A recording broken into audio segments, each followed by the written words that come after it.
Hare Krishna, bienvenidos. Soy Chitrak Das. Quiero agradecer a los miembros de esta comunidad del Bhagavad Gita tal como es, especialmente a los administradores y entre ellos a Vishvamitra Prabhu para la invitación al encuentro de la clase de hoy. Vamos a leer el Bhagavad Gita capítulo 2, texto 64. Primero cantamos Jayorada Madhava, luego leemos el verso en sánscrito, la traducción al español, el significado. Vamos a dar un breve comentario del texto de hoy y después, por supuesto, queda abierto el espacio a preguntas. Pueden ir dejando las mismas en la sección de comentarios. Nuevamente, bienvenidos. Jaya Radha Madhava Kunja Vihari Jaya Radha Madhava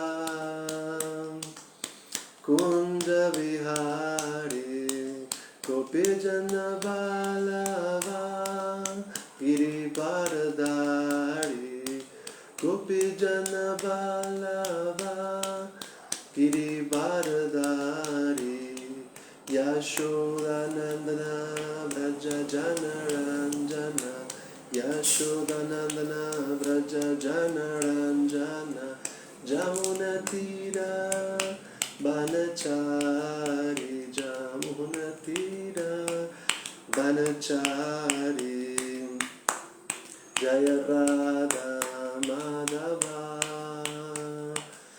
Kunja Vihari Jaya Radha Madhava Kunja Vihari Gopijana Vallabha Girivardhari Gopijana Vallabha Girivardhari Yashodanandana Vraja Janaranjana Yashodanandana Vraja Janaranjana Jamunatira Vanachari Jamunatira Vanachari Jaya Radha Madhava Kunja Vihari Jaya Radha Madhava Kunja Vihari Gopijana Vallabha Girivardhari Gopijana Vallabha Girivardhari Yashodanandana Vraja Janaranjana Yashodanandana Vraja Janaranjana Jamunatira Vanachari Jamunatira Vanachari Jaya Radha Madhava Kunja Vihari Jaya Radha Madhava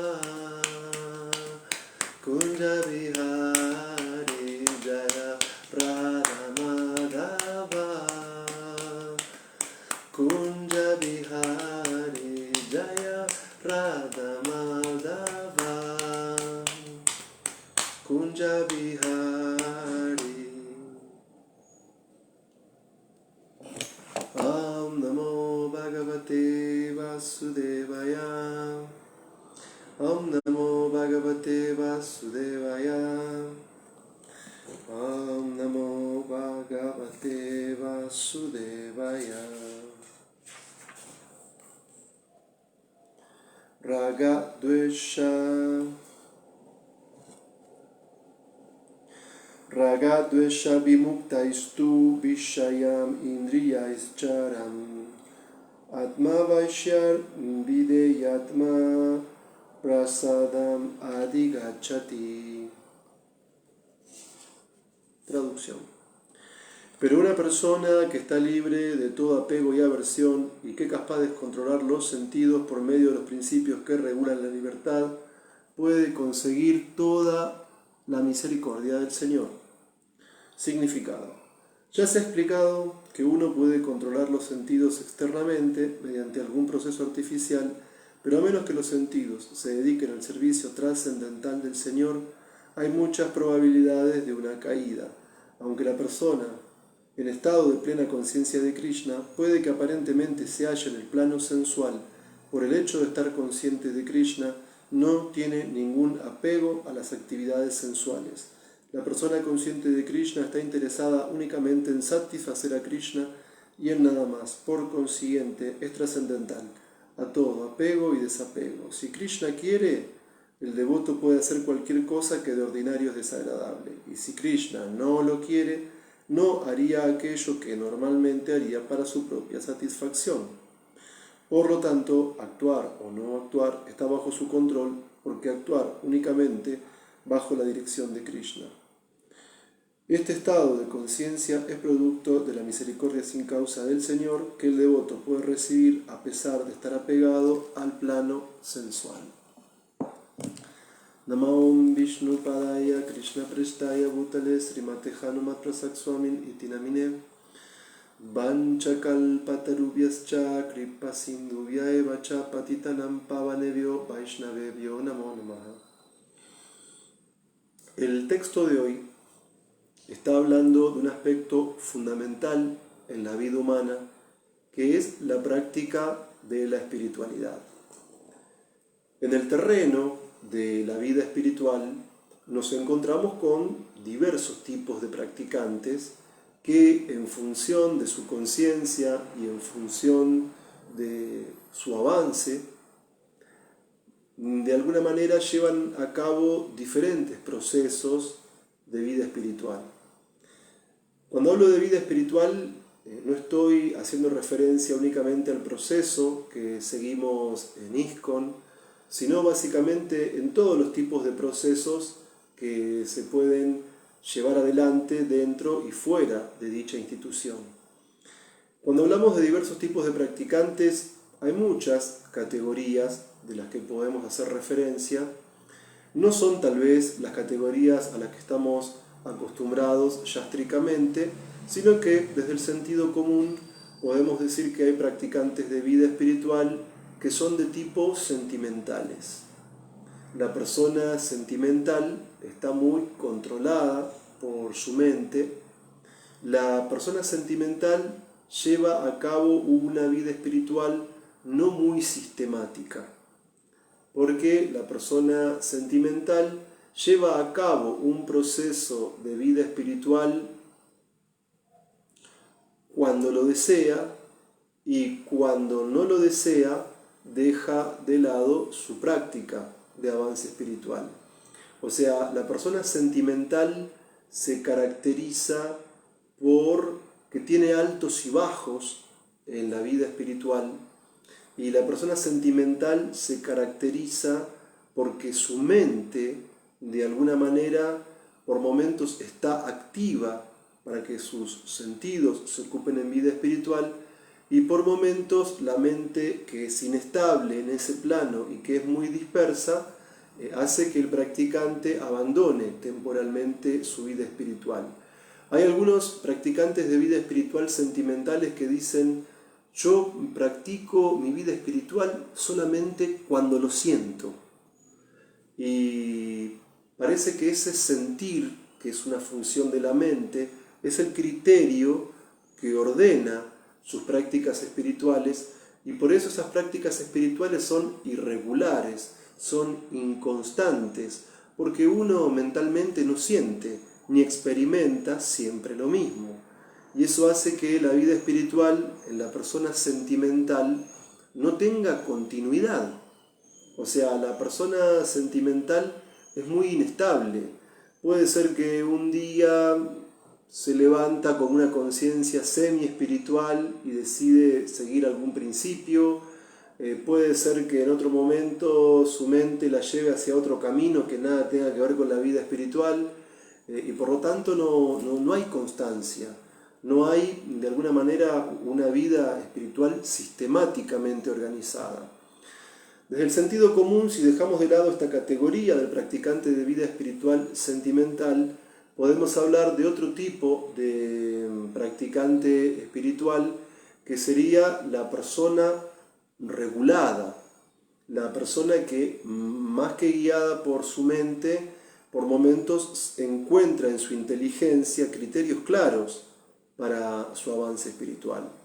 Entonces, en el texto de hoy estamos encontrando un significado el cual no habla de un espiritualista de tipo sentimental o de un espiritualista de tipo ocasional, de ese espiritualista irregular que de alguna manera sigue algún tipo de principio o de proceso en función de sus estados mentales, sino que en el significado de hoy estamos encontrando todo un conjunto de palabras clave que hacen referencia a un practicante metódico de vida espiritual, a un practicante regulado de vida espiritual, a un practicante sistemático de vida espiritual. Entonces, como podemos ver, en el significado de hoy se está haciendo referencia, ahora sí, dejando de lado categorías generales y yendo a un aspecto puntual y claro. El significado de hoy está haciendo referencia específicamente a las características del practicante de un proceso que técnicamente en el Bhagavad Gita se denomina con la expresión Bhakti Yoga.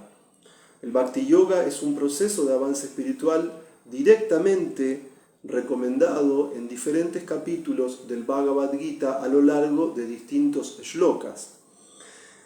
Y en el significado que estamos leyendo hoy en particular, se habla de un practicante de vida espiritual metódico, sistemático y regulado, específicamente en cuanto a un punto que podemos comenzar a analizar, que tiene que ver con el control de los sentidos.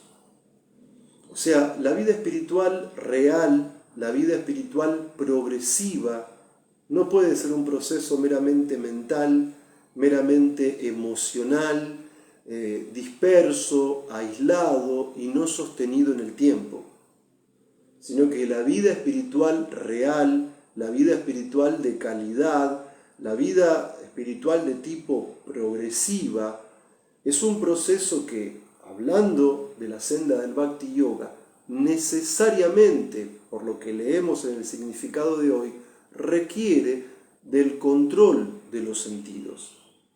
Nuestros sentidos no pueden divagar constantemente mientras que nosotros estamos esperando un avance tangible en nuestra vida espiritual.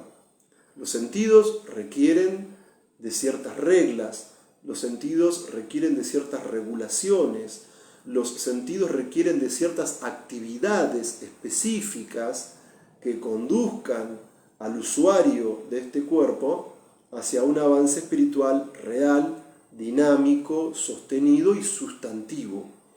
Entonces, en el significado de hoy se está haciendo referencia al control de los sentidos y hay dos términos también muy importantes que son apego y aversión.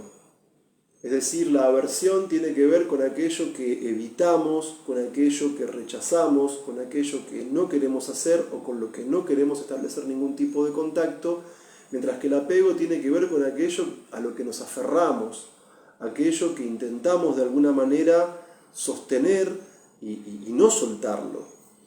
Ahora bien, la vida espiritual real, progresiva, metódica y sistemática, tal como se practica en el Bhakti Yoga, está detalladamente descrita en un texto que es muy sinóptico, pero que a su vez es muy relevante. Un texto que, a pesar de la brevedad de la cantidad de los shlokas que posee, es fundamental en cuanto a las enseñanzas que nos aportan. Y estoy haciendo referencia a un texto de Rupa Goswami, que es el Upadeshamrita, también traducido como el néctar de la instrucción. ¿Por qué? Porque podemos ver que en la vida espiritual sistemática, metódica, progresiva, hay ciertos principios, podríamos decir, regulativos negativos, es decir, hay ciertas actividades que deberíamos evitar, porque dichas actividades en sentido lógico operan como un obstáculo, operan como un factor que no nos permite avanzar en la práctica del bhakti. Querer avanzar sin evitar los, podríamos decir, principios regulativos negativos, es como querer estar embarcado en un navío y querer avanzar, pero tener el ancla fijado al lecho del lugar en el que estamos. Es imposible avanzar de esa manera, es muy difícil, es muy penoso. Entonces, la vida espiritual real y progresiva y metódica y sistemática implica que uno tiene un conocimiento filosófico, un discernimiento claro, en este caso a partir del Upadeshamrita, para entender qué actividades obstaculizan nuestro avance, y a su vez también tenemos que tener claro cuáles son los principios regulativos positivos, es decir, las actividades que favorecen el avance espiritual. Y el hecho de evitar ciertas acciones y el hecho de preferir otras, en realidad son principios regulativos que nos conducen al plano de la máxima libertad. Cuando el propietario del cuerpo, cuando aquel que es el usuario temporal del cuerpo, no tiene control de los sentidos, entonces básicamente produce un karma que conduce al enredo en la existencia material. Entonces, a veces las personas mentales y no filosóficamente formadas, ellos siguen la lógica del capricho. La lógica del capricho es, si me pinta, lo hago, si lo deseo, lo hago. Pero una persona con la debida formación filosófica no se guía por la mente, sino que en principio se guía por la inteligencia. Y la inteligencia nos permite discernir si el objeto del deseo de alguna manera obstaculiza nuestro avance espiritual o nos permite avanzar. Hay personas que creen que la vida espiritual tiene que ver con una libertad total de todo tipo de reglas, de todo tipo de regulaciones. Y eso, en principio, para una persona que está recién en la etapa de sadhana bhakti, es erróneo, es una quimera, es un espejismo, es irreal, es insustancial. Una vida espiritual coherente necesita ciertas regulaciones, control sensorial, controlar el apego, la aversión y llevar a cabo principios que realmente nos hagan libres en sentido interior, en el sentido del ser. Entonces, esto queda claro cuando nosotros leemos las enseñanzas que nos da el fundador y acharya de ISKCON, A.C. Bhaktivedanta Swami Prabhupada, en sus diferentes libros. Como sabemos, Srila Prabhupada no fue un espiritualista más, sino que Srila Prabhupada es un gran acharya. Podemos decir que la historia del Vaishnavismo tiene un antes y un después de Srila Prabhupada. De hecho, el Srila Prabhupada no es el creador del Bhakti Yoga ni del Vaishnavismo en sí. El Vaishnavismo como forma de vida espiritual tiene miles y miles y miles de años. Pero digo que hay un antes y un después de Srila Prabhupada, porque si bien antes de Prabhupada hubo grandes acharyas, sumamente elevados, Srila Prabhupada fue el único acharya que trajo el proceso de conciencia de Krishna fuera de la India de una manera que creció en sentido exponencial. Y esto no busca de ninguna manera reducir la importancia de los acharyas previos, ni de alguna manera desdibujar su función dentro de la cadena de sucesión discipular. Es simplemente hablar de hechos, es hablar de algo puramente fáctico. Hay grandes acharyas en nuestra línea de sucesión discipular, pero Srila Prabhupada es el único que difundió la práctica del Bhakti Yoga a nivel global dentro de este planeta a gran escala. Eso no se había visto nunca antes en la historia del Vaishnavismo. Y sin embargo, Srila Prabhupada ejecutó muchísimas austeridades para que hoy, en un país como Argentina, podamos estar dando una clase de Bhagavad Gita y la cual se transmita en internet y pueda ser escuchada en diversas partes del mundo. De hecho, Srila Prabhupada dio, creo que aproximadamente más de 10 vueltas al mundo. Por favor, corríjame, pero Realmente Srila Prabhupada viajó por muchísimos países del planeta, visitó muchísimas ciudades y uno podía ver que Prabhupada no iba en plan de turista.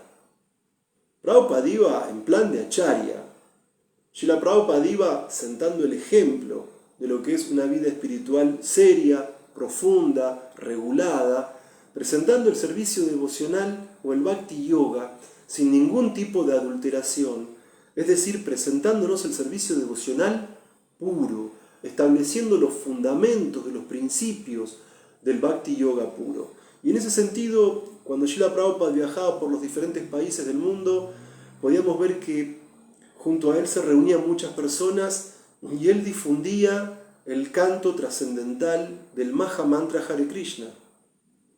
Srila Prabhupada permitió a cientos y a miles de personas alrededor del mundo entrar en contacto con el Yuga Dharma, con el proceso del canto del Maha Mantra Hare Krishna. Pero para que se realce nuestra comprensión sobre ese canto, también Srila Prabhupada y los discípulos de Srila Prabhupada distribuyeron cientos y miles de libros acerca de nuestra filosofía Vaishnava en diversos países del mundo. Es más, hoy por hoy los libros de Srila Prabhupada se encuentran traducidos a muchísimos idiomas diferentes.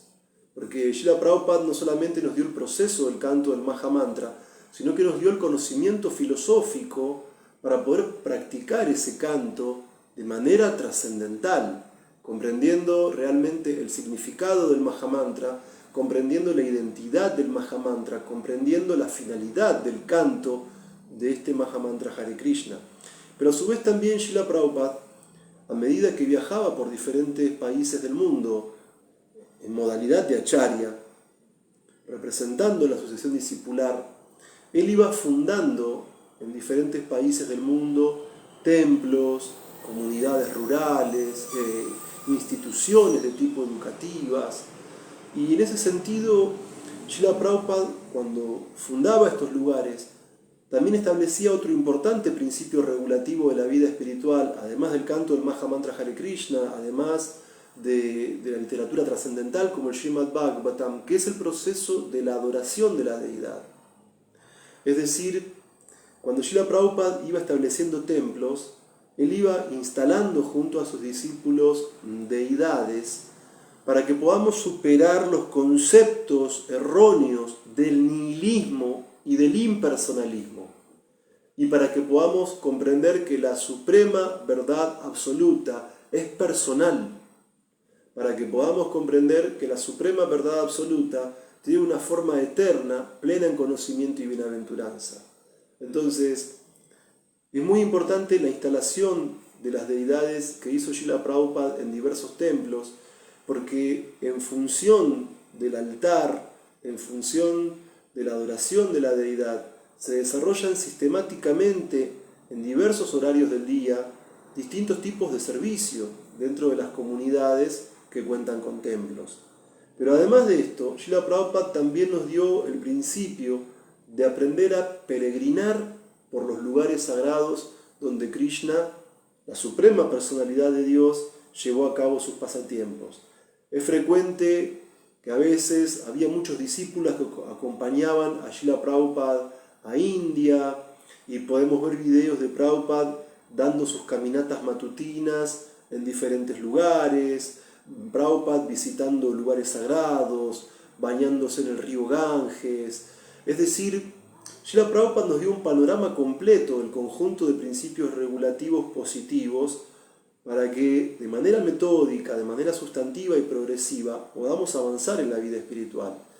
Y a su vez, junto con el canto del Maha Mantra Hare Krishna, junto con el Srimad Bhagavatam, la adoración de la deidad, la peregrinación en lugares sagrados, siempre en sus libros y en sus clases, de manera personal, incluso por cartas, Srila Prabhupada también enfatizó en la práctica del Bhakti Yoga como la forma más elevada de vida espiritual de todos los procesos que Krishna menciona en el Bhagavad Gita tal como es. Srila Prabhupada siempre puso énfasis en la práctica del Bhakti. Y cuando Prabhupada hablaba del Bhakti, no hablaba de alguna práctica indirecta o de alguna práctica adulterada o mezclada con acción fruitiva o especulación de tipo impersonal. Srila Prabhupada nos presentó el Bhakti Yoga en su estado puro, en su estado trascendental. Entonces, Srila Prabhupada, como dije previamente, fue fundando templos en diferentes partes del mundo. Y la vida de templo es un factor fundamental para aprender el control sensorial. Es decir, en la época de Srila Prabhupada, muchísima gente vivía en los templos. Cuando él trajo desde India este movimiento hacia Occidente. Entonces, la vida de templo y el control sensorial van de la mano, porque la vida de templo es la vida en un ashram, es la vida en un lugar donde lo prioritario es el avance espiritual. Y realmente esto es sistemático dentro de ISKCON, esto es metódico dentro de ISKCON. En nuestros templos hay toda una serie de reglas y regulaciones muy bien establecidas. Es decir, ya a las 4 de la mañana, 4 y media de la mañana, 4 y media de la mañana comienzan en los templos de ISKCON los programas espirituales a partir del Mangal Artik. Evidentemente los Vaishnavas en general se levantan más temprano que las 4 y media de la mañana. Es más, yo recuerdo hace muchos años estando en Mendoza con mi maestro espiritual, su santidad Hanumat Prasad Swami. Él dormía realmente muy poco, a veces 4 horas, menos de 4 horas, y tipo 1 y media, 2 de la mañana, él ya se bañaba y empezaba a cantar yapa, y cuando llegaba al horario de Mangal Artik tenía cantadas muchísima cantidad de rondas. Pero bueno, es un poco austero eso. En general, el programa espiritual dentro de nuestros templos comienza a las 4 y media de la mañana con el Mangal Artik. Entonces, se abre el altar y los Vaishnavas cantan el Sri Guru Astaka, es decir, las 8 estrofas que glorifican las cualidades del maestro espiritual. Entonces, estas estrofas tienen una frase que dice Vande Guru Sri Charanarabindam. Entonces, 4 y media de la mañana en el templo, es decir, Samsaradavan alalida loka tranaya karunya ganagana tuam praptasya kalyana gurnarnavasya Vande Guru Sri Charanarabindam. Entonces, en ese horario de serenidad, en ese horario completamente auspicioso del Brahma Muhurta, levantarnos, bañarnos, ingresar al templo, cantar el Sri Guru Astaka, comenzar el día siendo conscientes de que el maestro espiritual es un océano de cualidades auspiciosas, de que el maestro espiritual nos libera del ciclo del nacimiento y la muerte. Comenzar de esa manera es un néctar en la vida espiritual. Y luego de cantar el Sri Guru Astaka, en Mangal Artik se hace un kirtan frente al altar con una melodía muy serena del Mahamantra, Hare Krishna. Y luego de ese kirtan se sientan todos en el piso y glorifican a Nrsimhadev y a Prahlad Maharaj. Y luego de eso viene la adoración de Tulasi. Y uno está orando a Tulasi Devi para que podamos tener nuestra morada en los bosques de Vrindavan y para que podamos estar al servicio de Sri Sri Radha Krishna, la meta suprema de la vida espiritual. No estamos orando a Tulasi para obtener ganancias materiales, ni para tener bellas mujeres, ni para tener seguidores, ni prestigio, ni fama. Solamente tenemos una pequeña ambición. Una pequeña ambición. Tener nuestra morada en los bosques de Vrindavan y estar llenos de amor puro por Sri Sri Radha Krishna. Es solo una pequeña ambición. ¿Qué tiene el Vaishnava puro?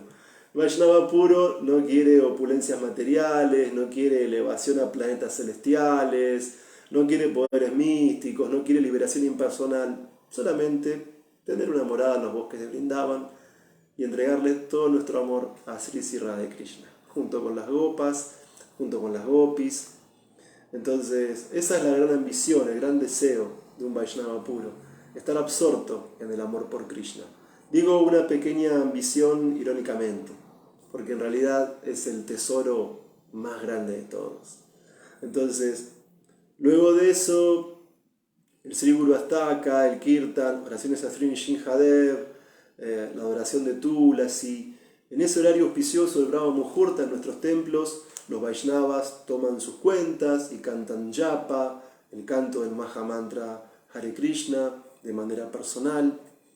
Y luego de eso tenemos clases de Srimad Bhagavatam, podemos estar en contacto con los sabios de Naimisharanya, con Sutta Goswami, Saunaka Rishi, Maharaj Parikshit, Sutta Goswami, Shukadev Goswami, y Vidura, y Maitreya, y Kapila, y hasta el 10º canto, que expone la misma perfección de la que hablamos al cantar las oraciones a Tulasi, que es los pasatiempos de Krishna en Vrindavan, el rostro sonriente de la Suprema Personalidad de Dios, el 10º canto de Srimad Bhagavatam. Y luego de la clase de Bhagavatam tenemos una ceremonia que derrite el corazón de la persona incluso más dura de todas, que es el Govinda. Ya ver a las deidades cambiadas, ya escuchar esa nectaria canción del Govinda, que es un concierto trascendental, y luego de todo ese sadhana en Brahma Muhurta poder ofrecer oraciones a las deidades, eso es de otro mundo, es un néctar indescriptible. Y obviamente después del Govinda tenemos el Kirtan que ofrecemos a Srila Prabhupada, y obviamente el control sensorial sigue a lo largo del día en el templo, porque los Vaishnavas tienen diversos tipos de servicios, de la cocina, del altar, de la distribución de libros, del mantenimiento, de la organización de festivales, la administración. Hay tanto servicio para hacer en el templo. Y obviamente después vienen los programas de la tarde, el Gaur Artik, pensar lo bello que se ve Chaitanya Mahaprabhu en ese asana, rodeado por todos sus devotos, que con mridangas y kártalas cantan melodiosamente. Poder absorbernos en la letra del Gaur Artik es un néctar para el corazón. Y luego de eso el Kirtan, del Mahamantra Hare Krishna, y luego de eso la clase del trascendental Bhagavad Gita, el diálogo entre Krishna y Arjuna. Entonces, evidentemente que todas estas actividades reguladas del templo permiten el control sensorial. O sea, incluso si uno personalmente no es tan determinado en la vida espiritual, hay efecto contagio en el templo, porque hay tantos devotos y devotas sinceras ahí, que mismo si uno no es muy determinado en su vida espiritual, el contacto con esas personas que sí tienen determinación nos llevan a practicar reglas y regulaciones, nos llevan al control sensorial, nos llevan evidentemente a elevar nuestra conciencia, necesariamente. Entonces, en la época de Srila Prabhupada, la mayoría de los miembros de ISKCON vivían en los templos y en las comunidades rurales que Srila Prabhupada había fundado. Bueno, pensemos que en la época de Srila Prabhupada, cuando él vino a Occidente, década del 60, había ciertas contraculturas, como por ejemplo los hippies, que al menos en su discurso, al menos según su mentalidad, los hippies querían renunciar a la vida convencional, querían renunciar al materialismo, al consumismo, y para ellos era bastante lógico dar el paso de ir a vivir a un templo. Cuando uno lee la biografía de Prabhupada por Sasvarup Das Goswami, ese libro, Prabhupada construyó una casa en la que puede vivir el mundo entero, y leemos los pasatiempos, cuando Prabhupada estuvo en el Bauer, y luego como con Mukunda y todos los amigos de Mukunda y Ramananda y todos esos primeros devotos de ISKCON, cómo se hizo el primer templo, ese templo que, me refiero a regalos incomparables, ¿no? Que estaba el templo adelante y atrás un patio y el departamento de Prabhupada, y cómo esos muchachos jóvenes, seguidores de Prabhupada, habían armado un vyasa y traían pinturas que algunos habían conseguido de India, y cómo se invitaba a la gente a las fiestas de amor de ISKCON de la década de los 60. Entonces, Era lógico, ¿no? Que esos hippies que estaban intentando una búsqueda interior se sintiesen atraídos por una charia de la talla de Srila Prabhupada y que obviamente espontáneamente quisieran algunos de ellos seguir reglas, regulaciones, controlar los sentidos, levantarse temprano, manga al arti, cantar las rondas y asistir a Srila Prabhupada en la difusión de este movimiento de Sankirtan. Y pensemos cómo Srila Prabhupada envió desde Estados Unidos creo que un par de matrimonios a Inglaterra, al Reino Unido, y cómo esos matrimonios de grijastas hicieron crecer el movimiento en Europa de manera impresionante, por la sinceridad que tenían esos devotos, por el amor que esos devotos tenían a su acharya, a su guru. Entonces, la regulación de los sentidos viene espontáneamente por el entusiasmo con el contacto con los devotos puros. Incluso las personas comunes aspiramos a la pureza cuando vemos esas cualidades trascendentales o ese océano de cualidades trascendentales que es el acharya, que es el Uttama Adhikari, que es el devoto puro. Es más, yo recuerdo cuando comencé mi vida espiritual dentro de ISKCON, allá por el año 1993, yo comencé de una manera muy escéptica, con mucho cuidado, con muchas dudas. Pero hubo algo muy importante que me ayudó en mi convicción, que fue leer la biografía de Srila Prabhupada. Porque cuando uno leía la biografía de Srila Prabhupada, veía que él no era el típico religioso ordinario que borraba con el codo lo que escribía con la mano. Srila Prabhupada era una acharya, ejemplar en todo sentido. Lo que él enseñaba es lo que él practicaba. Y el hecho de haber leído la biografía de él y que él a tan avanzada edad haya podido ejecutar la instrucción que le dio su maestro espiritual de difundir la conciencia de Krishna en lengua inglesa, y que Srila Prabhupada haya viajado de un modo tan austero a Occidente, y que a pesar de los principios tan humildes que tuvo ISKCON en la década de los 60, Srila Prabhupada llegó a manejar un nivel de opulencia material que a cualquier persona ordinaria la habría mareado, la habría confundido. A cualquier persona ordinaria manejar la cantidad de propiedades y de Lakshmi que manejó Srila Prabhupada habría sido una prueba enorme, y no sé quién habría podido sobrevivir al manejar tanta opulencia material y continuar con una vida espiritual progresiva. Y Srila Prabhupada también nos dio el ejemplo de eso. Prabhupada nunca se confundió, nunca se mareó, nunca negoció sus principios, nunca negoció su filosofía, nunca adulteró el bhakti con tal de obtener más prestigio, más seguidores, o más fama, o más renombre. O sea, Prabhupada, entre tantas cualidades que tenía esa elevada cualidad brahmínica de la veracidad, donde se llaman las cosas por su nombre, al que le guste bien y al que no también. Y funcionó, porque ISKCON se desarrolló en la más cantidad diversa de países del mundo siguiendo la metodología establecida por Prabhupada, las reglas y regulaciones establecidas por el Acharya y por la sucesión discipular.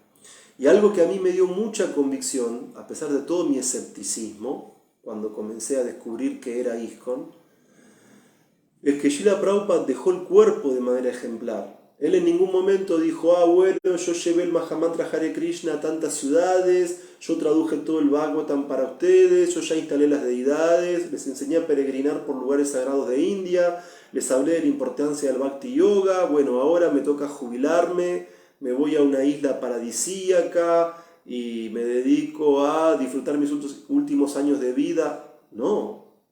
Srila Prabhupada, hasta el último momento de su vida, practicó ayuno. Srila Prabhupada, hasta el último momento de su vida, él deja el cuerpo traduciendo el Srimad Bhagavatam. Yo recuerdo cuando estaba leyendo por primera vez el Srimad Bhagavatam y llegué al 10º canto, tomo primero, que es el que tradujo Prabhupada, porque después el tomo segundo, tercero y cuarto, creo que tiene 10 tomos, la edición creo que tiene 4 tomos, la edición del 10º canto que yo leí, pero solamente el primer tomo lo tradujo Prabhupada.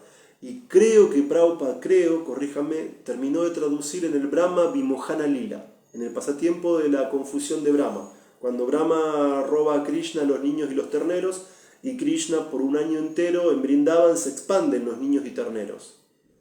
Y al final, siempre que nosotros estamos leyendo el Bhagavad Gita o el Srimad Bhagavatam, al final de un capítulo dice así terminan los significados de Bhaktivedanta, el capítulo tal, pero en ese canto específico, no recuerdo exactamente, literalmente lo que dice, pero dice esto es lo último que tradujo Prabhupada porque acá dejó el cuerpo.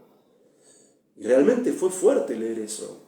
Y realmente poder ver, o sea, hay otros acharyas o otros grandes, podríamos decir, líderes espirituales en algunas religiones que vivieron hace miles de años, que no hay mucha documentación sobre su vida o sobre sus palabras, pero la vida de Prabhupada está toda registrada, toda documentada.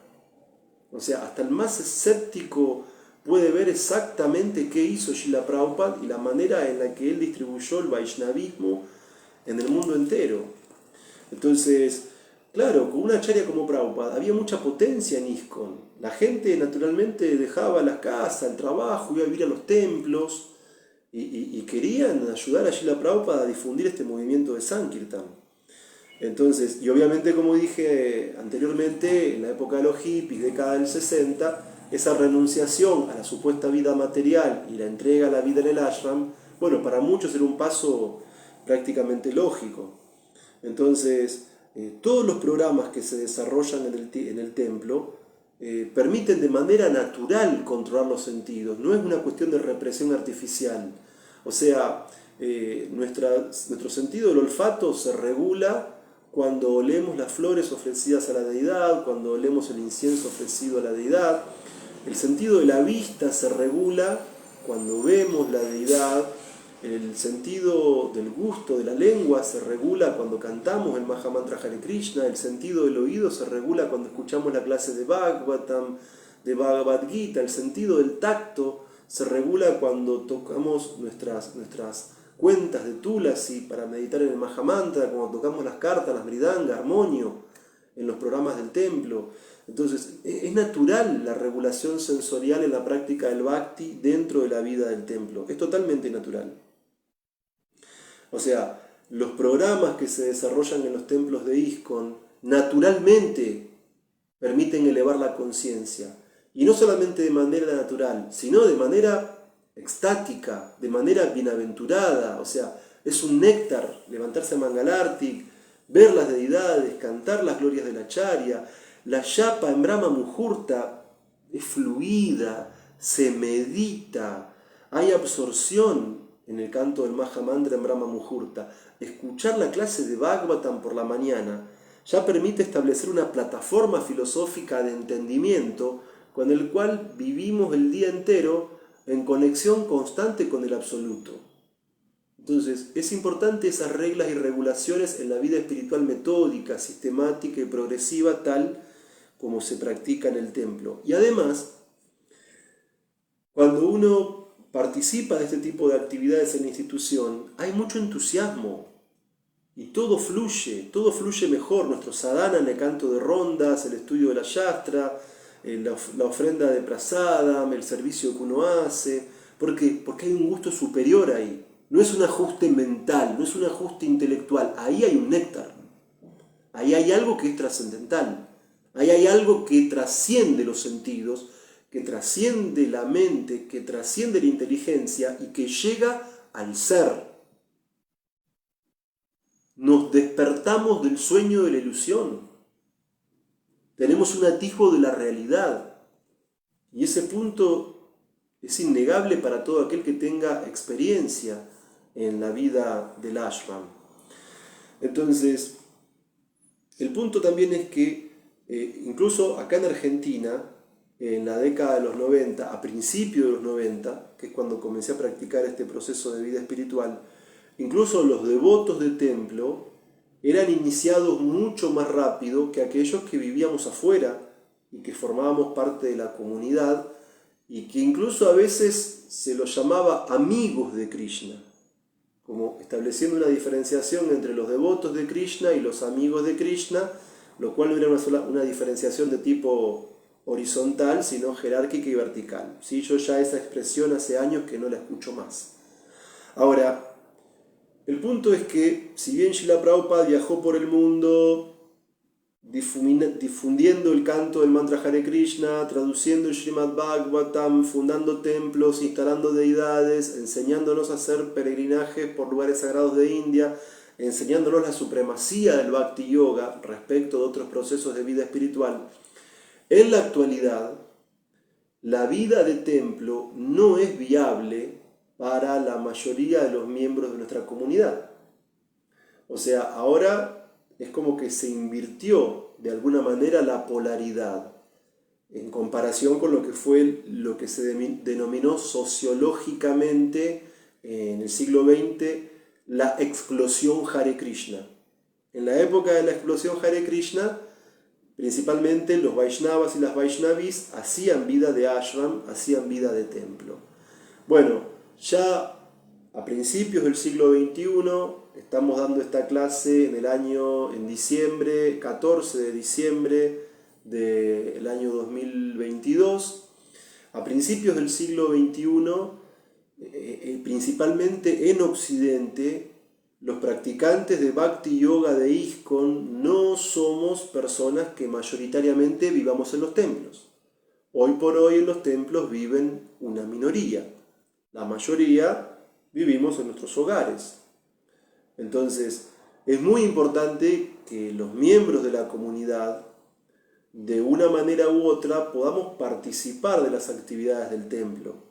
Es muy importante que los miembros de la comunidad mantengamos un vínculo con el templo y de un modo u otro, en función de nuestras capacidades, podamos brindar un apoyo al templo o en un momento teníamos también acá en Buenos Aires, Argentina, un conjunto de programas que se llamaban Namajatas, que era un programa que fue iniciado, si no me equivoco, por su santidad Jayapataka Swami. Entonces, para algunas personas ir al templo implicaba 2 horas de viaje o más. De hecho, desde el lugar donde yo vivo, tengo 3 horas de viaje al templo entre ida y vuelta en transporte público. Y si quisiera ir en auto, a veces hay un tráfico que es impresionante. Entonces, pero sin embargo, si uno no puede participar directamente de una actividad de templo, en un tiempo existían los programas de Namajata, que eran reuniones de Bhakti Yoga en casas particulares de los miembros de la comunidad. También estaban los programas de Bhakti Vriksha, que era muy interesante en un tiempo. Pero bueno, básicamente lo importante es el sadhu sangha, lo importante es el contacto con trascendentalistas, en los templos, en formato físico, o mismo en estas comunidades como la del Bhagavad Gita, tal como es, en formato virtual. Entonces, uno de alguna manera tiene que formar parte de estos grupos, de estas instituciones, del templo mismo, dar apoyo, dentro de la capacidad que cada cual tenga, por supuesto. Y si volvemos al tema de los templos tienen que ser como un motor que ponga en marcha, que pongan en movimiento el entusiasmo en la práctica del Bhakti Yoga, tanto para los que viven en el templo como para los que formamos parte de la comunidad externa al templo. O sea, el templo tiene que ser eso, un motor, lo que dinamice, lo que ponga en movimiento todo el entusiasmo para las reglas y regulaciones de la práctica del sadhana bhakti. Este punto es muy importante. Y uno puede ver cómo, por ejemplo, en los templos se celebran festividades como el Yamastami, el Gora Purnima, y eso genera un entusiasmo enorme en los Vaishnavas del templo y en los Vaishnavas de la comunidad. Es muy importante el trabajo en equipo entre los miembros de los templos y de las comunidades. Eso es fundamental. Ahora bien, el punto es que, técnicamente hablando, filosóficamente hablando, la práctica del Bhakti Yoga no está limitada a la vida de templo.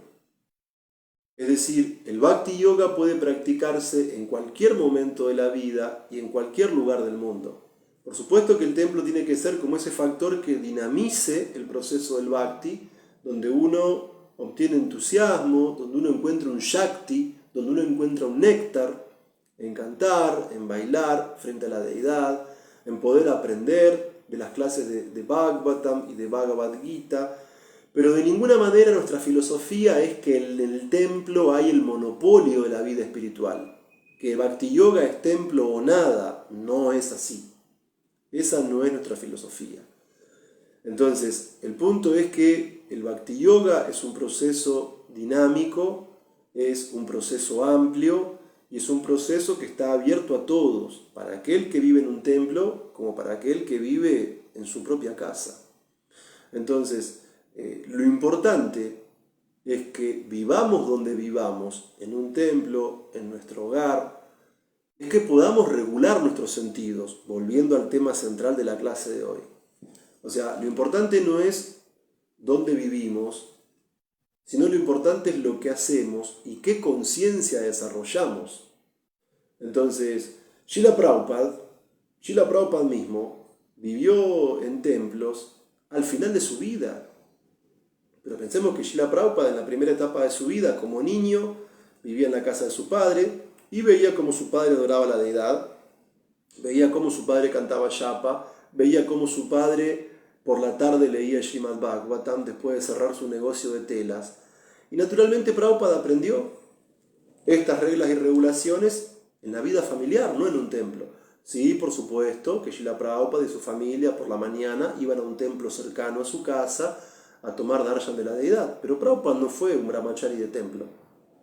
Y después de esa época de la niñez, Srila Prabhupada fue un estudiante universitario, como cualquier persona que quiere progresar en la vida. Y después de eso, Srila Prabhupada fue un grijasta, un casado, y en su propia casa él celebraba reuniones para difundir el movimiento de Sankirtan. Mismo siendo un grijasta, Srila Prabhupada buscaba en la medida de sus posibilidades el contacto con su maestro espiritual, el contacto directo, el contacto de presencia física con su maestro espiritual, aunque no era un devoto de estar siempre en el templo. Y Srila Prabhupada muchas veces combinaba sus viajes en tren por India también con sus actividades de difusión del movimiento de Sankirtan de Chaitanya Mahaprabhu, y lo hacía como un grijasta.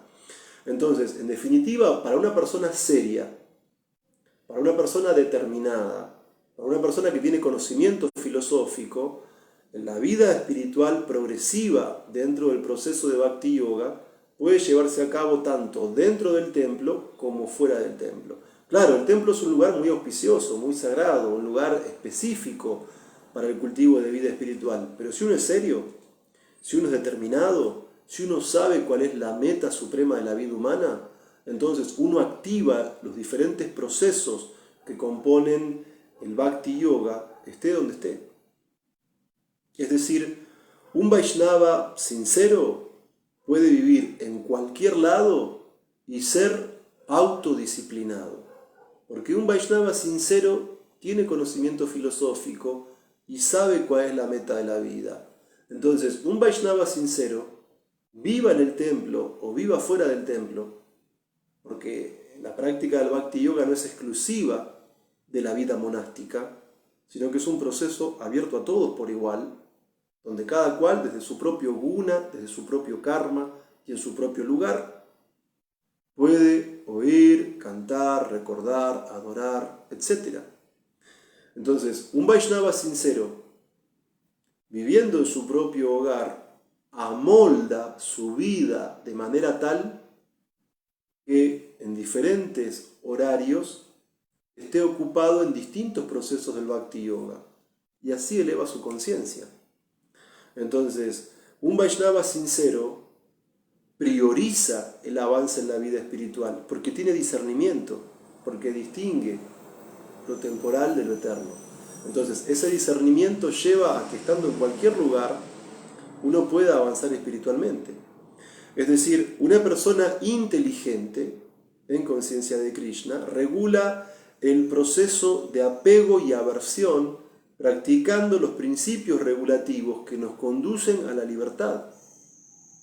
En el ashram de brahmachari, de grijasta, en el templo, en la casa, de viaje, en cualquier lugar.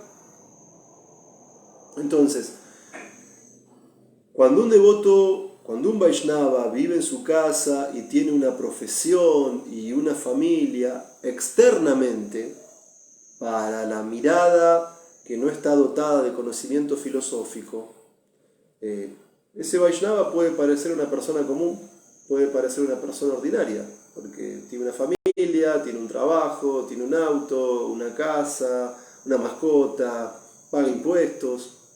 Aparentemente uno no ve los aspectos externos de un sadhu ahí. Uno ve una persona común como tenemos en la casa al lado, en el barrio.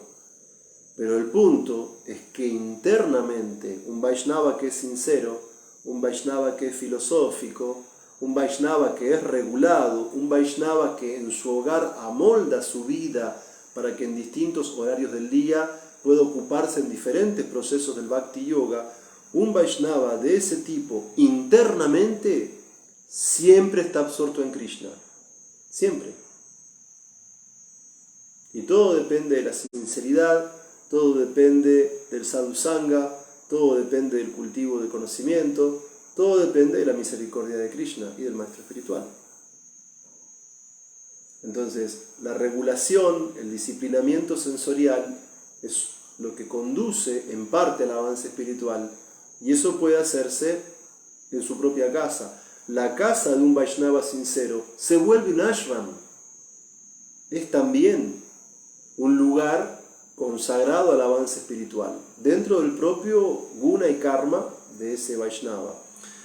Y el ejemplo no solamente es el de Srila Prabhupada, que casi toda su vida o vivió con sus padres, o fue estudiante, o fue grijasta, y que a último momento de su vida hizo vida de templo intensiva. Pero también tenemos un ejemplo de un gran acharya, que es Srila Bhaktivinoda Thakur. Bhaktivinoda Thakur, él tenía una esposa, tenía un hogar, tenía hijos, ejerció la profesión de maestro, ejerció la profesión de juez, fue una persona sumamente respetable dentro de la sociedad de su época, y además era una persona súper regulada y súper estricta en el control sensorial dentro de su vida familiar, dentro de su propia vida hogareña. Cuando uno estudia la biografía de Bhaktivinoda Thakur, él tenía, aunque no vivía en un templo, una regulación muy estricta de su horario para que a cada momento del día pudiera estar ocupado en los diferentes procesos que componen la práctica del Bhakti Yoga. Y alguien así, como Bhaktivinoda Thakur, que la mayor parte de su vida fue un grijasta, nos dejó poemas exquisitos que nos permiten sumergirnos en las velocidades de lo que experimenta el devoto puro en relación con Krishna, y nos dejó una biblioteca de literatura trascendental sumamente avanzada, donde establece los principios del Bhakti Yoga puro en su más elevada expresión. Y él era regulado dentro de la práctica de su vida como casado. Entonces, un devoto sincero, un devoto avanzado, un devoto filosófico, entiende la meta de la vida y tiene determinación para que esté donde esté, ocupa sus sentidos, su mente y su inteligencia en los diferentes procesos del Bhakti Yoga.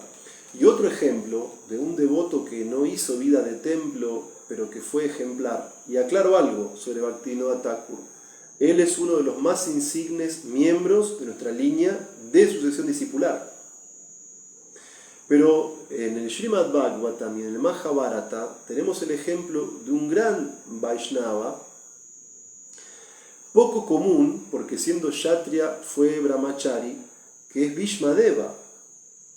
Bhishmadeva nunca vivió en un templo, Bhishmadeva era indudablemente un devoto puro, Bhishmadeva era uno de nuestros grandes Mahayans, y Bhishmadeva estaba ocupado en actividades políticas, Bhishmadeva estaba ocupado en actividades militares, él fue uno de los miembros principales de la dinastía Kuru, fue hijo del rey Santanu y la diosa Ganga, y Bhishmadeva hizo el voto de celibato de por vida, y él tuvo que, cuando sus hermanos menores eran chicos, él, siendo un Vaishnava puro, fue regente del reino de la dinastía Kuru, porque sus hermanos todavía no estaban en edad de poder gobernar. Y evidentemente, siendo un Vaishnava puro, él tenía que ocuparse de cuestiones administrativas, de cuestiones propias de la nobleza militar, de la aristocracia, de ser el regente del trono. con todas las ocupaciones que eso implicaba en el sentido administrativo. Pero además de eso, muchas veces cuando leemos el Srimad Bhagavatam, vemos que los miembros de la dinastía Kuru, en la época que la regía Maharaj Dhritarashtra, muchas veces había ciertos tipos de decisiones que tomaba el rey y que no eran totalmente unilaterales, sino que cuando uno lee el Mahabharata ve que Dhritarashtra tenía un grupo de consejeros, tenía una corte que asesoraba al rey en la toma de decisiones. Y dentro de los miembros de esta corte estaba Bhishmadeva, que aunque ya no gobernaba directamente, sí estaba ahí ocupado en las actividades propias de la corte de los Kurus. Entonces, este punto es muy importante. Y además de esto, también Bhishmadeva, como Kshatriya, participó de este enfrentamiento bélico entre la dinastía Kuru por el lado de los hijos de Dhritarashtra y de los hijos de Pandu, que fue la batalla de Kurukshetra. Entonces no lo veíamos a Bhishmadeva todo el día yapa en mano, no lo veíamos a Bhishmadeva todo el día Bhagavatam en mano y recitando shlokas. Él mucho tiempo tuvo que gobernar, tuvo que administrar, tuvo que ocuparse de impartir justicia, tuvo que ocuparse de asuntos de la corte y de asuntos militares en la batalla de Kurukshetra. Y sin embargo, cuando la batalla de Kurukshetra finaliza, se hacen los ritos fúnebres para los miembros que habían fallecido de la dinastía Kuru, y Yudhishthir tenía un pesar muy grande en el corazón, porque se ejecutaron grandes matanzas para que él pueda llegar al trono. Y fue instruido por Krishna, y Krishna no lo pudo convencer, fue instruido por grandes sabios y no lo pudieron convencer. Y llegado el momento, Yudhishthir, acompañado por sus hermanos, acompañado por Krishna, acompañado por Vyasadeva, por grandes sabios, fue en cuadrigas muy hermosas y muy opulentas, después de que la guerra terminó, al campo de batalla de Kurukshetra, en el que estaba yaciendo a punto de morir Bhishmadeva sobre un lecho de flechas. Y en ese momento, en el campo de batalla de Kurukshetra, también había grandes semidioses, grandes brahmanas y también grandes kshatriyas. Y Bhishmadeva, incluso en el lecho de flechas, atravesado todo su cuerpo por flechas, él les dio la bienvenida a todos, como correspondía según la etiqueta, y Yudhishthir junto a los Pándavas y junto a Krishna se postraron ante Bhishmadev y luego se sentaron al lado de Bhishmadev. Y Bhishmadev comenzó a recordarle a Yudhishthir Maharaj todas las penalidades que él y sus hermanos y su madre habían pasado desde el momento en que murió el rey Pandu. Y Bhishmadev le explicó que en todo eso encontramos el factor tiempo y el control de la suprema personalidad de Dios, y le pidió a Krishna, Bhishmadeva, que se quede junto a él hasta el momento de abandonar el cuerpo. Entonces, en ese momento en que Bhishmadev yacía en el lecho de flechas, Yudhishthir le hizo preguntas acerca del gobierno, del Varnashram Dharma, de los diferentes deberes de los distintos varnas, y Bhishmadev le dio una explicación completa de la ciencia política, de la forma de gobernar, que de hecho es mucho más extenso lo que Bhishmadev expone ante Yudhishthir en el Mahabharata que lo que se expone en el Bhagavatam. El Bhagavatam está más sintetizado en un punto. Pero cuando finalmente el sol entró en un lugar, en un espacio auspicioso dentro del cielo, en el momento en que Bhishmadev instruía a Yudhishthir, Bhishmadev en ese momento dejó de hablar de cualquier tipo de temas que tengan que ver con Varna y Ashram, fijó su mente en Krishna que estaba al lado de él y comenzó a ofrecerle oraciones a Krishna. Y en ese momento su mente estaba completamente absorta en Krishna y él lo veía a Krishna como Partha Sarati, como el áuriga de Arjuna. Y él estaba viendo a Krishna en su forma de 4 brazos frente a él. Y de hecho, Bhishmadev, totalmente absorto en Krishna, deja el cuerpo con la suprema personalidad de Dios al lado de él. Observemos el éxito que es para un Vaishnava como Bhishmadev, que nunca fue un devoto de templo, que tuvo que ser regente del reino, que tuvo que ser miembro de la corte de Dhritarashtra, que tuvo que participar de la batalla de Kurukshetra. Externamente, tal vez una persona común, cuando veía a Bhishmadev, ¿qué veía? Un kshatriya más, un guerrero más, un experto en las armas, alguien noble, de grandes cualidades. Pero internamente Bhishmadev siempre estaba absorto en ese maravilloso Krishna que en la batalla de Kurukshetra tenía las riendas de la cuadriga de Arjuna.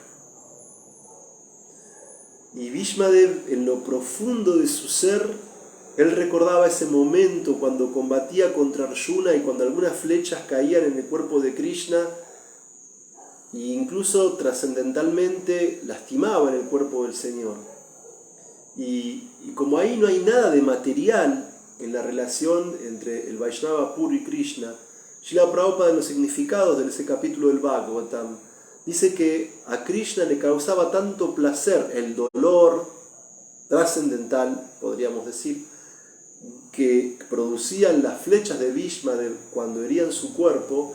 Eso le causaba tanto placer como los mordiscos que a veces en Vrindavan les daban las gopis llenas de amor conyugal, porque era completamente trascendental. No hay nada material en la relación de un Vaishnava puro con Krishna. Entonces, externamente, la persona común cuando veía a Bhishmadev veía un kshatriya, veía un noble, alguien muy elevado, muy aristocrático, pero internamente la conciencia de Bhishmadev no se apartaba ni un instante de meditar en Krishna en su forma de Parthasarathi. Y él recordaba con éxtasis cómo en un momento en el que Krishna en la batalla de Kurukshetra tomó la rueda de una cuadriga y se abalanzó hacia él como un león para matarlo. Y en ese momento finalizó ese día de combate en la batalla. Y quedó todo ahí. Entonces, una y otra vez, Bhishmadeva rememoraba esa forma trascendental y maravillosa de Krishna, decorado con el polvo que levantaba el casco de los caballos y con gotas de sudor, como ese Krishna Auriga de Arjuna en la batalla de Kurukshetra. Entonces, externamente alguien podía ver a Bhishmadev como un kshatriya más, pero internamente ese devoto puro siempre estaba absorto en Krishna, e incluso fue tal el amor de Bhishmadev por Krishna que el propio Krishna estuvo presente ante Bhishmadev cuando él yacía en el lecho de flechas en el campo de batalla de Kurukshetra, y Bhishmadeva dejó su cuerpo en presencia de la Suprema Personalidad de Dios. Y Srila Prabhupada explica en el significado de ese capítulo, que Bhishmadev se liberó y fue al mundo espiritual. Entonces, ese punto es muy importante, es muy muy importante. Si uno vive en el templo, si uno vive en su hogar, la vida espiritual seria, la vida espiritual sistemática y progresiva, el Bhakti Yoga puro requiere del control de los sentidos. Es necesario el control de los sentidos. Vivamos donde vivamos, estemos donde estemos. Entonces, en este proceso de avance espiritual del Bhakti Yoga, el conocimiento trascendental es fundamental para discernir, para poder discriminar, para poder entender qué es temporal y qué es eterno, y comprender que lo eterno es el camino que conduce hacia la perfección. Entonces, en la práctica del Bhakti Yoga, con inteligencia, con conocimiento, hay que establecer a Krishna como la meta suprema de la vida. Y en ese sentido, la inteligencia, iluminada por el conocimiento perfecto, ayuda a la regulación de los sentidos, permitiéndonos distinguir qué actividades nos degradan, qué actividades son un obstáculo para nuestro avance espiritual y qué actividades, por el contrario, son preferibles, son tendientes al avance espiritual y tienen que ver con nuestra propia elevación y con nuestro propio perfeccionamiento. En su avance espiritual dentro del proceso de Bhakti Yoga, algunos Vaishnavas van a vivir en el templo. Una gran mayoría van a vivir fuera de él. Es decir, los miembros de la comunidad Vaishnava principalmente van a residir en sus hogares. Y uno tiene que amoldar en su hogar la vida de manera tal que en diferentes horarios del día podamos estar poniendo en práctica distintos procesos del Bhakti Yoga y así avanzar en el camino a Krishna. Entonces, cuando los miembros de la comunidad van al templo, reciben muchísimo entusiasmo para mantener la práctica del sadhana bhakti en sus hogares, pero el punto es que vivamos donde vivamos, hay un aspecto fundamental que es la búsqueda del sadhu sangha, que es el contacto con trascendentalistas, directamente cuando vamos a un templo, virtualmente cuando formamos parte de una comunidad virtual, como la del Bhagavad Gita, tal como es, o también encontramos sadhu sangha cuando leemos el Srimad Bhagavatam. Cuando leemos el Srimad Bhagavatam, estamos ahí con los sabios de la Naimisharanya. Estamos escuchando cómo Saunaka Rishi hace preguntas a Sutta Goswami. Estamos escuchando cómo Shukadev Goswami imparte conocimiento trascendental para Maharaj Parikshit, y luego también estamos en Sadhu Sangha en contacto con Maitreya, con Vidura y con todas las grandes personalidades que forman parte de los distintos pasatiempos que componen los 12 cantos del Srimad Bhagavatam. Vivamos donde vivamos, tenemos que buscar Sadhu Sangha. Presencial, virtual o yástrica.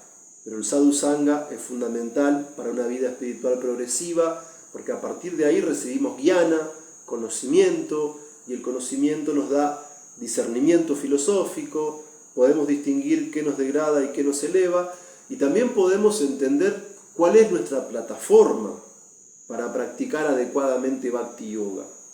Entonces, este punto es muy importante. ¿Desde qué punto de partida iniciamos la práctica metódica y sistemática de nuestra vida espiritual? Porque esto no siempre es igual para todos. Y estas reglas y regulaciones pueden practicarse en diferentes grados en función de nuestro avance espiritual. Entonces, al obtener Sadhu Sangha, una persona inteligente busca Sadhu Sangha, y en ese sentido el Sadhu Sangha da como resultado que mutuamente todos nosotros recibimos inspiración, recibimos entusiasmo. Y de esa manera tenemos la tendencia, por ese entusiasmo, a recibir la inspiración para practicar Bhakti Yoga. Este punto es muy importante, porque este es un proceso que funciona por entusiasmo, por inspiración, no por represión, no por beneficios materiales, es por entusiasmo. Obtener Sadhu Sangha, obtener jnana, conocimiento, el conocimiento nos da discernimiento, y ahí comprendemos cuál es la meta de la vida y nos dirigimos hacia ella mediante las reglas y regulaciones del Bhakti Yoga. Entonces, lo central en todo este proceso, vivamos donde vivamos, es el tipo de conciencia que internamente estamos desarrollando. Por eso, Srila Prabhupada fundó una institución llamada Sociedad Internacional para la Conciencia de Krishna. Y un ejemplo trascendental que encontramos en el libro Krishna, la fuente de placer, es lo que Srila Prabhupada denomina el método de las gopis. Las gopis no eran brahmacharis de templo, las gopis no eran sannyasis, las gopis eran mujeres de aldea que vivían en sus hogares en la tierra de Vrindavan. Y durante el día las gopis estaban totalmente dedicadas externamente a actividades de tipo domésticas, pero internamente las gopis siempre estaban absortas en Krishna. Cuando las gopis estaban desarrollando sus diferentes actividades domésticas durante el día, ellas se reunían y charlaban entre ellas, y una amiga le decía a la otra: la más elevada perfección de la vista es ver a Krishna, a Balaram y a sus amigos entrando en los bosques para cuidar vacas. Y una gopi le dice a su amiga: y cuando Krishna va a cuidar las vacas con sus amigos y con Balaram, él y su hermano están vestidos de manera tan atractiva que parecen los actores principales de una obra de teatro. Entonces, las gopis están durante el día dedicadas a sus actividades domésticas, pero su corazón va con Krishna a los bosques de Vrindavan, y nunca hay separación entre ellos, en sentido trascendental. Entonces, una gopi chiquita le dice a su mamá: los pajaritos muchas veces son inquietos, inestables, pero cuando Krishna toca la flauta, los pajaritos de Vrindavan se quedan fijos en las ramas de los árboles y cierran los ojos y se absorben en escuchar el sonido de la flauta de Krishna. Y otra gopi le dijo a su amiga: Cuando Krishna va a cuidar con Balaram y sus amigos las vacas a los bosques y Krishna toca su flauta, las vacas dejan de pastar y levantan sus orejas para atrapar el néctar sonoro de la flauta de Krishna. Y los terneritos, que se alimentan tomando leche de las ubres de sus mamás, dejan de alimentarse y cierran los ojos cuando Krishna toca la flauta y comienzan a derramar lágrimas de amor porque internamente están abrazando a Krishna de corazón a corazón. Y las gopis, que durante el día en sus hogares y con sus familias se dedican a sus actividades domésticas, en su interior, en su corazón, están siempre con Krishna en el bosque de Vrindavan. Y una gopi le dijo a otra, y la colina Govardhan es la que más sabe satisfacer a Krishna, porque le está dando pasto para que puedan pastar las vacas de Krishna y sus amigos. Y además, cuando Krishna toca la flauta en Vrindavan, el propio río Yamuna comienza con sus manos a ofrecerle a Krishna flores movido por el amor trascendental. Y las nubes, como muestra de amistad, cuando Krishna y sus amigos juegan en Vrindavan, se sitúan sobre ellos como si fueran sombrillas para protegerlos del ardiente calor del sol. Y dicen las gopis que cuando Krishna y Balaram y sus amigos pasean por los bosques mientras cuidan sus vacas, Krishna hace amistad con toda clase de seres móviles e inmóviles. Y cuando Krishna toca su flauta, los seres móviles se ponen como petrificados del éxtasis. Y los seres inmóviles comienzan a estremecerse de éxtasis. Hare Krishna. Muchas gracias. Om Tat Sat. Muy bien. Saludos para Cristina Cultiva, para Vishvamitra Prabhu. Acá Prabhu Vishvamitra dice, Prabhupada fue el instrumento más afilado, el bisturí que Krishna eligió para operar e implantar el Vaishnavismo. Ese fue